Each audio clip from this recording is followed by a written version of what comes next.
artículos para el Confidencial sobre tecnología, aunque yo soy físico, y me tomé bastante en serio la cuestión y dije, vale, yo soy un poco friki, voy a esforzarme mucho para rebajar el nivel técnico. Escribí 5 o 6 artículos tras los cuales me dijeron, demasiado intelectual, y eso que, o sea que, imposible.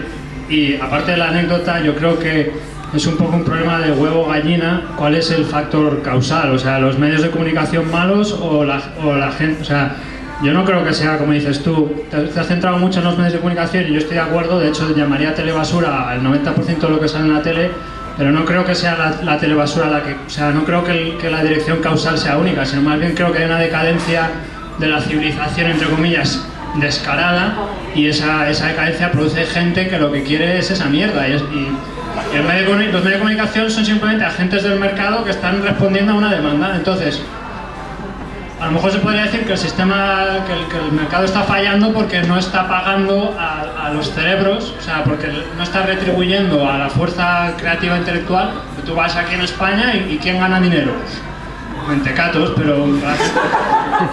No, quiero decir que a lo mejor es el sistema económico el que falla, el que no le da el dinero a la gente que produce, y entonces fomenta un tipo de población que al final demanda ese tipo de contenidos. ¿Qué hago? ¿Contesto uno? Así.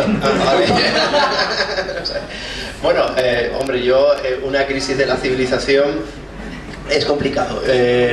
Por una parte, por lo menos el nivel de gente titulada ahora es mayor que en otros momentos de la civilización. Eso es una cosa, bueno, pero en fin. Luego, yo creo también que hay que diferenciar, ¿no?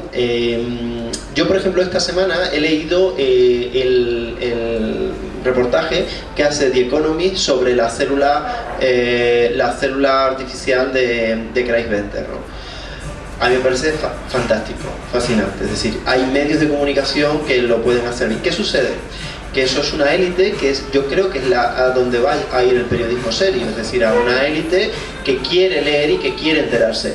Pero yo no estoy seguro que en los años 20 en España hubiese gente más interesada en, no sé, en otras cosas. Eso no estoy seguro, pero tampoco estoy seguro de lo contrario. De hecho, yo hice una investigación sobre la cobertura mediática de la visita de Einstein a España en el año 23 y a mí me sorprendió porque él vino desde Barcelona en tren. En Madrid, cuando llegó a Atocha, se colapsó aquello, la estación de Atocha. Todo el mundo, cuando él daba una conferencia, era imposible poder asistir, básicamente estaba repleta la sala de gente. Lo recibió el rey, salió en 6 portadas de ABC, que saben que las portadas de ABC ahora es distinto, pero tienen el mismo formato. Pero durante muchos años se hicieron lo que se llama hueco grabado. Es una forma muy complicada y que entonces eso te hace, siempre a veces tuvo una foto en la portada, que eso en los años 20 era muy difícil, y salió en 6 portadas a veces. Y hay una foto de una excursión que hizo Toledo, porque él quería ir a Toledo, en fin, ¿no? Aquí Toledo es el centro, o donde, o sea, saben que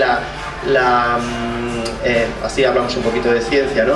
Es decir, las tablas astronómicas que utilizó Copérnico y con las que demostró que el Sol, que la Tierra no estaba en el centro del sistema solar, son las tablas que hizo Alfonso X el Sabio, lo que se llaman las tablas alfonsinas, que son las primeras que se hicieron desde la antigüedad, ¿no?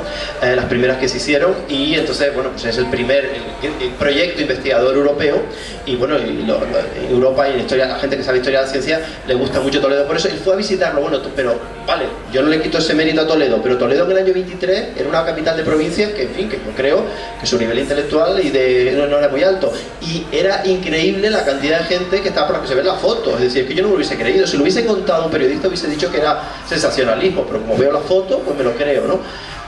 Por lo tanto, bueno, estoy medianamente de acuerdo. Tiempos recientes, no me refiero a la decadencia de 1000 años para acá, sino de 15 o 10 años, o sea, ese tipo de escala, sí. Creo yo. ¿Tú crees que en los años 90 la gente, no sé? No, pero a lo mejor en los años 60 sí. En los años 60 y 70 yo al menos creo que sí, había una meritocracia. Ahora quizás sea la ideología que suele hacia la democracia, que todo el mundo puede opinar. Yo quería añadir también una cosa. Y es que no sé si, porque yo soy espectadora de la 2. O sea, no, que yo soy espectadora de la 2. Sí. No de los que dicen que ven la 2. No, tú eres de la audiencia. Entonces, un momento. Como resulta que veo la 2 y la veo de verdad, pues muchas veces estás haciendo zapping y tal y dices, coño, la 2, voy a ver qué hay. Y resulta que es una mierda. Porque muchos documentales que echan, por ejemplo, a mediodía, son penosos. Los documentales de producción propia, que creo que se llaman Colores del Mar o algo así, que lo que sale es un tío hablando que parece que te vas a dormir. Son documentales perfectos para echarse la siesta. Que salen imágenes muy bonitas de peces en el fondo del mar, pero no han sido pensadas por un guionista serio que piense, yo voy a contar aquí algo, voy a trasladar información a los espectadores. No hay eso. Entonces, no es simplemente lo que tú dices de la guerra de las audiencias y la conquista del prime time. Es que además hay muy poca programación científica de calidad. Te lo digo porque yo la busco, porque es que a mí me interesa y no la hay. La noche temática, por ejemplo, es uno de los pocos ejemplos de programa que suele ser bastante interesante, aunque muchas veces se les va la olla. Pero la noche temática, precisamente, es una excepción en la programación de la 2. Que además, la 2 no tiene ningún criterio, porque un día te pone un campeonato de balonmano de Villarriba de Abajo, a la media hora siguiente, vive el judaísmo, pues también tiene... Pero no tiene ningún criterio. Entonces, claro, la gente huye de la 2 y huye de la programación cultural porque tienen miedo a que les aburran y a que no haya información de calidad. Miedo justificado. Claro, justificadísimo. Sí, bueno, aquí hay dos aspectos.